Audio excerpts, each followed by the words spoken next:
I had a vision of heaven at one point. Heaven was a place where people were eternally playing. And it was a place where everything was good, but everyone was playing to make it better yet. So it was a combination of what was really good, but that wasn't the end of it. And maybe that's because being itself is not good enough. You want becoming as well, right? You don't want things to be static and perfect. You want them to be as good as they can be, but dynamic, so there's still something to do. And so you could play at making things better and better. And that would be lovely if that was true, right? If you could have what you wanted, if you really think it through, you might think, well, it would be lovely if everyone could play a voluntary game that everyone wanted to play that was aimed at making things good, but even when they're good, the aim was to make them even better. And then it would even be better if when you were doing that, it was marked by a sense of, what would you say, a profound sense of positive engagement and the cessation of negative emotion. And one of the other things we do know about play is that it's quite disruptible by other motivational states. So it's not that easy for children to play if they're hungry or tired or anxious or upset or hurt.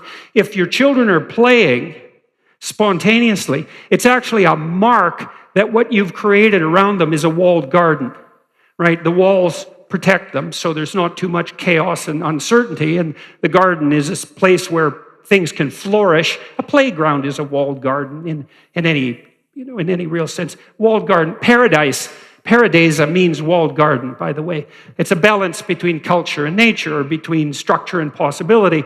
You could also think about a walled garden as a game, because a game isn't you can do anything you want. A game is, here's some principles, rules you might say, here's some principles by which you can govern your behavior.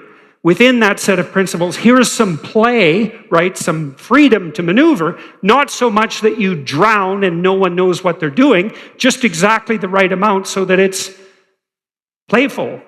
That's how it looks. And so back to treat yourself like you are someone you're responsible for helping. Well, you want to approach other people in the spirit of play, but I would say, even though you probably shouldn't teach people to play with themselves, so to speak. It's the right attitude to bring to bear on yourself, too. And that's a hard thing to do. Like we tend to think that most people, if we're cynical, we think, well, people are rather selfish. They're self-centered. They only want what's good for themselves. It's like, first of all, that's actually not true. There are some people who will routinely take advantage of other people to get what they want in the moment. But that's pretty rare. In its extreme forms, which would be psychopathy, let's say, in its extreme forms, it's never more than about 3% of people. And then around the psychopaths, there might be another kind of cloud of narcissists who are inclining in the same direction, but haven't got quite so far. And maybe you could add another 5% on that, depending on the severity. But it's just not the case for most people. Most people have the reverse problem. They treat themselves worse than they treat other people. And why? Well, why would you do that? Well, maybe you treat other people not so well because you think they deserve it. And why would you think that? Well, because things about them aren't as good as they could be.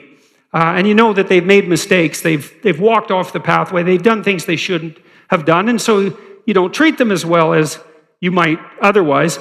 But then you know that about yourself more than you know that about anyone else, right? You have privileged access, if you want it, and even if you don't, you sort of have privileged access to the entire panoply of sins that you're responsible for, and that's a lot. And most people bear a pretty damn heavy burden of existential guilt. And some of that isn't warranted, Lots of times you see people in the Freudian sense who have a superego that's yelling at them too vociferously. One of the things you do in therapy for people who are hyper-conscientious to the point where their own internal voice is a tyrant is you try to moderate that. And so people can call themselves out on their misbehavior too much. But even if you don't do that, generally you have quite a lot of misbehavior. And as a consequence of that, you're ashamed and uncertain about your own value. And so then you don't think you really deserve to be treated very well. And so then you don't. And one of the things you do as a psychotherapist is, well, a lot of what I did, for example, people sometimes would fall into a situation where they were being terribly accused of some misbehavior by maybe in a divorce case or maybe at work, and I would help them mount a defense for themselves. It's like, we have the presumption of innocence, right?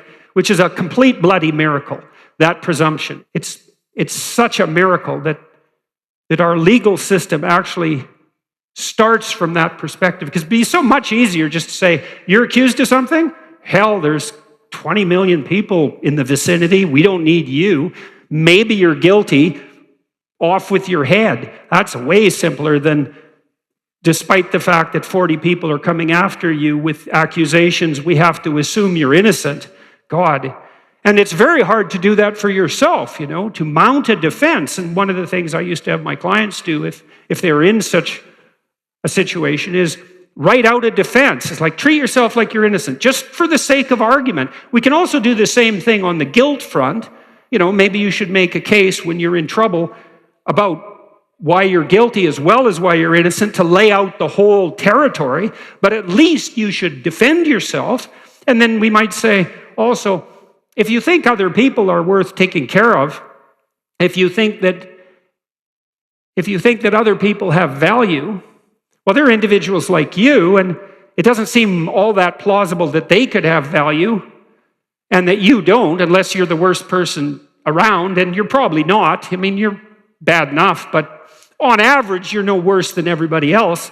Maybe in your worst moments, you manage to climb to a new pinnacle, but generally speaking, other people are carrying a fair weight of guilt around on their shoulders too. And so if anyone has value, then you do. So what would happen if you treated yourself that way? And this is a dead serious question. And it isn't a matter of thought.